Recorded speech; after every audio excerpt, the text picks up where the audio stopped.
दरम्यान Iran America तणावाचे पडसाद सध्या राज्यामध्ये सुद्धा बसतायत आणि राज्यामधल्या नांदेडमध्ये पेट्रोल पंप बंद झाल्यानं नागरिकांमध्ये संभ्रम पाहायला मिळतोय। पेट्रोल मिळत नसल्यानं वाहन चालकांचा संताप पाहायला मिळतोय आणि याचाच आढावा घेतला आमचे प्रतिनिधी प्रवीण खंदारे यांनी। इराण अमेरिकेच्या युद्धाचे पडसाद जे आहेत महाराष्ट्रामध्ये दिसू लागत आहेत आणि त्याच पद्धतीने नांदेड शहरामध्ये आपण आहोत। नांदेड शहरामध्ये सुद्धा पेट्रोलची जी आहे तो तुटवडा मोठ्या प्रमाणामध्ये दिसून येत आहे।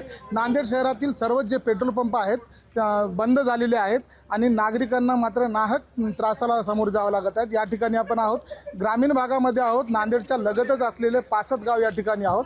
या ठिकाणी रांगाच्या रांगा नागरिकांच्या आहेत। या ठिकाणी जे पेट्रोल पंप भरण्यासाठी जे आहेत ग्रामीण भागातून शहरी भागातून या ठिकाणी मोठ्या प्रमाणामध्ये येत आहे। या ठिकाणी आपण पाहू शकता रांगाच्या रांगा आहे। या ठिकाणी नागरिकांचं असे म्हणणं आहे की शासनाचं सरकारचं जे धोरण आहे ते चुकीचं आहे आणि त्यामुळेच ह्या ज्या लोकांना जे नाहक त्रास सहन करावा लागत आहे। येत्या काळामध्ये सरकार आता यावर काय उपाययोजना करतं आणि नागरिकांना कुठपर्यंत दिलासा देतं हे पाहणं मात्र औत्सुक्याचं ठरणार आहे। कॅमेरामन गिरीश प्रवीण खंदारे, जय महाराष्ट्र, नांदेड। त्यामुळे एकंदरीत नांदेडमध्ये पेट्रोल पंप बंद झाल्यानं नागरिकांनी पेट्रोल पंपावरती रांगा लागल्याचं पाहायला मिळालं होतं आणि दरम्यान नागरिकांनी काय या संदर्भामध्ये म्हणणं सांगितलंय पाहू।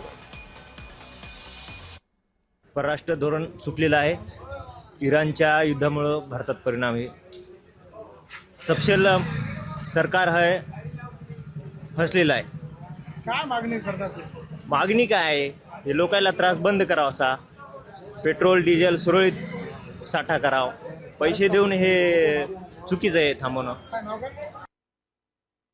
आपल्या जिल्ह्यामध्ये काही ठिकाणी अशा घटना निदर्शनास येत आहेत की पेट्रोल पंपासमोर मोठ्या प्रमाणावर इंधनासाठी रांगा लागलेल्या आहेत। मी सर्व नांदेडकरांना हे आवाहन करू इच्छितो की आपल्या जिल्ह्यामध्ये मुबलक प्रमाणात पेट्रोल आणि डिझेलचा साठा उपलब्ध आहे। आपण कुठल्याही अफवेवर विश्वास न ठेवता विनाकारण पेट्रोल पंपावर रांगा लावू नये आणि पेट्रोल पंप चालकांनाही आव्हान आहे की आपण केवळ इंधनाच्या टाकीतच आपण इंधन द्यावं।